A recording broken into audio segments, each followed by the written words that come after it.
I've had 3 concussions in my life, and none of them because of sports.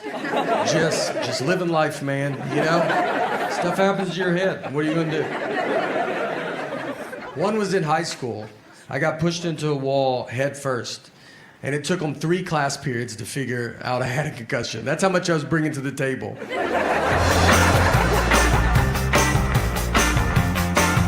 My dad is a magician. He's done that my entire life. He was a clown at the very beginning, just in case you're like, how do you get into something like that? He goes clown and magic. There's 2 steps. You can take them in either order.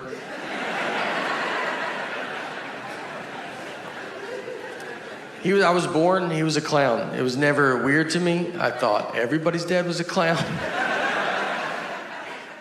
My first memory of my life is I was 5 years old, and I remember my mom walked me out to the front yard, and my dad pulled up with this old red Mazda. He's dressed as a clown. That doesn't even faze me. That's just how he left. How else would he come home? And the Easter Bunny was in the passenger seat. That's the first thing that I remember to my life. If you want to know how you get into comedy, that's a pretty good nudge. And I remember it didn't fit, the Easter Bunny head didn't fit in the car, like he couldn't sit normal, so his head was bent to the side. And I remember he had his seatbelt on, and he's just like, and I was like,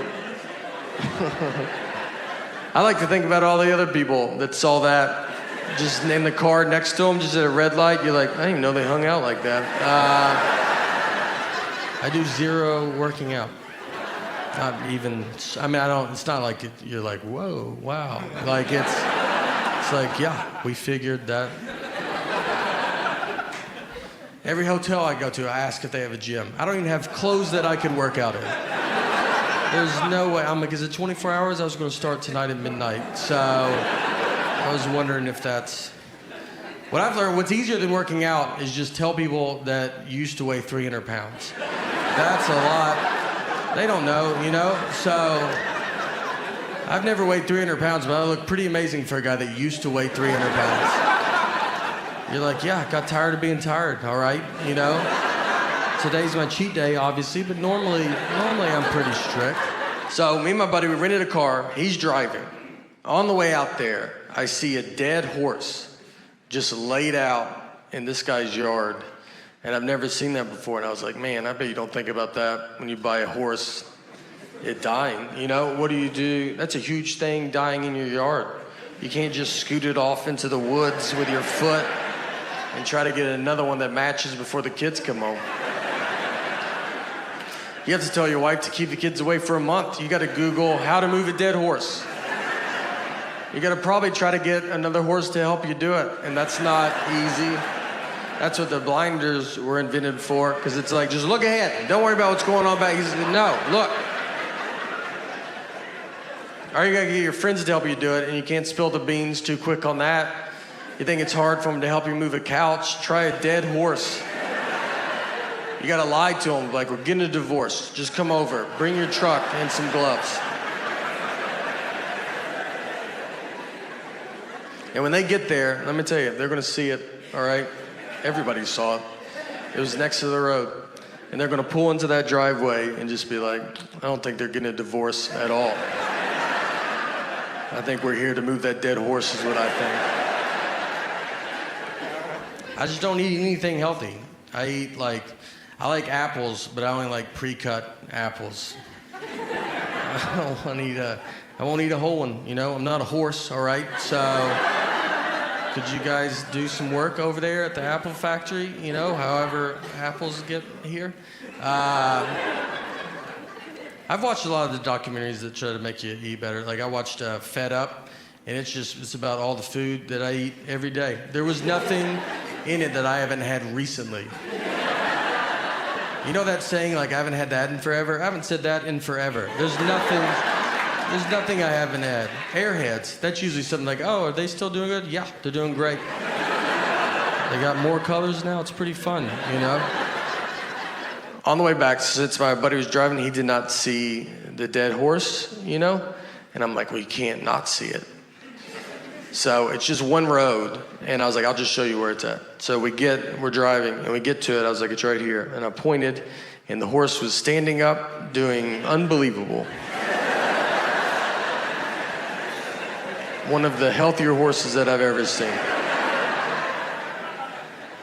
So I learned that horses lay down to sleep. I did not know that. I don't know what I thought before that day. I don't know. That they lock their knees. That's why they have 4 knees. I don't know. That's what I would have probably argued with you about it.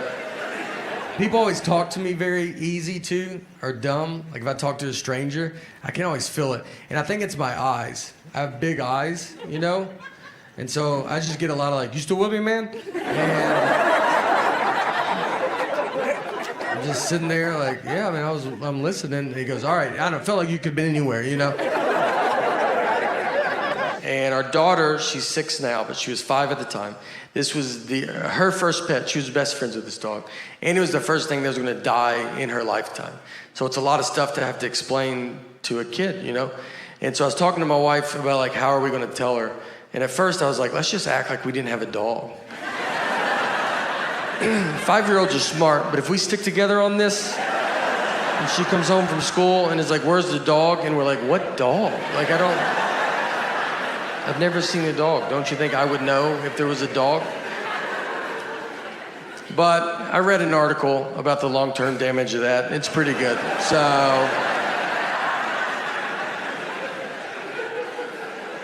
I was just honest with her. And I set her down. I said, look, Annie's very sick and she's older and she's gonna die soon. This happens, so just love her as much as you can right now. And she took it as good as a 5-year-old can take it. So the next day, I kind of told her again, you gotta tell kids over and over again. I kind of kept telling her, I didn't want this to be a surprise. And then Annie surprised us by living 6 months longer. I mean, we were way off on when we thought she was gonna die. But I already started telling my daughter I didn't want to stop and then have to start it again. So I just kept it up for 6 months. Every day I was like, she'll die. All right, she will die. She will die, I will die, your mom's dead. I went into one I was trying to buy a hammock. So I go in, I go back to where Imagine hammocks live. And I went up to this guy and I was like, hey man, do you guys sell hammocks? And he was like, what's a hammock? And it threw me off enough that I was like, am I saying it wrong? I was like, I think I'm saying it wrong, because you know what it is. And I was like, is it Hammett with a T? Does that sound right? Like, do you guys sell hammocks? And he was like, we're out of hammocks. We're out of them. It's hammock season. And I left, went to my car, Googled where to buy a hammock. And Google was like, do you mean hammock? I was like, I sure do, Google. Where were you at during all of this? The other embarrassing part of that is, so it happened, and then I called like a comic buddy of mine to tell him the story.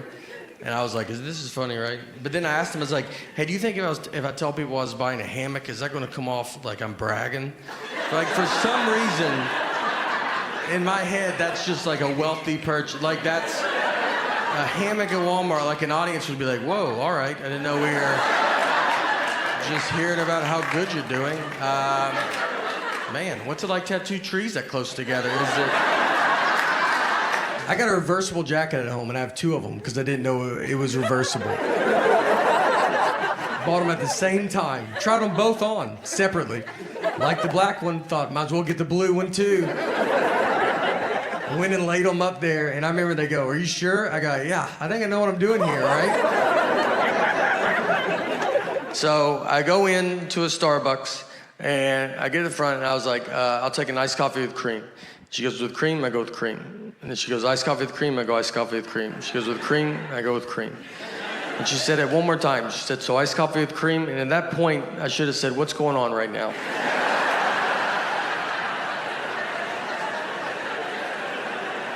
Where are you at in your head? Because I feel like we're in 2 different places. But I was nervous, and there was people behind me, and I was like, cream or no cream? Honestly, I'll give you $20 if you let me leave right now. I cannot, this is the most I can talk about this. I don't even know what's happening anymore. So I paid. I go stand in line, you know, where you gotta wait for your drink. There's like 5 of us waiting for our drinks. So she puts the iced coffee up there first, no cream. And I was like, whatever. I'll just do it myself, you know? Like, I don't like doing it myself, but I was like, all right, I'll just do it. So before I could get it, she's walked back with a can of whipped cream and she's shaking it. And I'm just looking at it, like thinking that's someone else's. I'm like, someone's getting whipped cream. That's fun. One of you guys are getting whipped cream? And I look down and she starts spraying the whipped cream on top of my iced coffee. She just yells out, iced coffee, whipped cream, yells it out. The other 4 people, they turn their back, like they don't want you to accidentally think that's what they ordered. And I'm just left alone, like, that's what you thought I said over there? You don't think I would have said iced coffee with whipped cream? You think I'm just some nut job?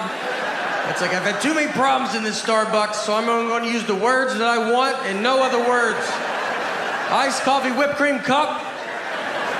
And they didn't have a top for it, so whipped cream, it doesn't sink and become less embarrassing. It moves. It's like a buoy in an ocean that everybody sees. And I'm just walking through the crowd like, this is my favorite drink. I don't know if you guys drink this at all. Is anybody, nobody does this? I'm surprised. And I walked outside and threw it away and tried again at a different Starbucks. The dumbest I've ever been talked to, I like to golf. And so a guy was telling me there's a real golf course in North Carolina where they have llamas or the caddies. So if you don't know anything about golf, I mean, you know, a caddy usually carries your bag around, tells you how far you are from the hole and helps you out. So this course, they have llamas. So you put your golf bag on a llama and it carries your bag. So he told me that, and then he looks into my big dumb eyes and he goes, just so you know, llamas can't talk though.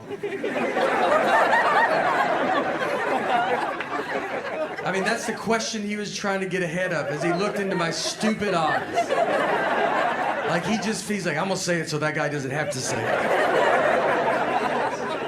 The best wedding I've ever been to was my cousin's wedding. It was a real redneck affair. It was right outside Louisville, Kentucky, where my parents are from. And my cousin's name is Tuesday, which is a good start. The invitation said, Tuesday's getting married, rehearsals Friday, wedding Saturday. People were like, we gotta be there Monday for this wedding? How long is this wedding? It's a week? We get there, I'm wearing a button-down shirt, khaki pants, nothing crazy. I'm wildly overdressed. I look like I work there. Everybody else just has a football or basketball jersey on. My uncle, his daughter's getting married. He has his tuxedo jacket, pants, cummerbund, bow tie, no shirt. They forgot his shirt, and instead of waiting to go get it, he was like, let's do it without it, right? Like that's... And he doesn't have a body that's like, that's cool, man. You know, he has a body that you're like, put your jacket on backwards, flip it around. Yeah. And then you see his back and you're like, whew, all right, go back the regular way. Yeah, that's my fault. How's your back worse than your front? We go into the church, it's bride and groom, looks like it's home and away. That's how many jerseys are in there. Guys are drinking beers in the church. Like that's something I've never heard a pastor be like, guys, could we not drink alcohol in the church? And they're like, oh, didn't know this was the nice part of town. All right. The reception is next door, just at a lady's house, like in her backyard. Like she doesn't do, it isn't like she's like, and I do receptions all the time. We were her one and only reception. So we walk over, they took a horse and buggy. The horse was the oldest horse I've ever seen. I thought it was a donkey. I thought they got a deal on a donkey. And the guy was like, this horse was in the Kentucky Derby. Like, the first one that they did? Is that Secretariat's father? How old is this horse, man? You know they lay down.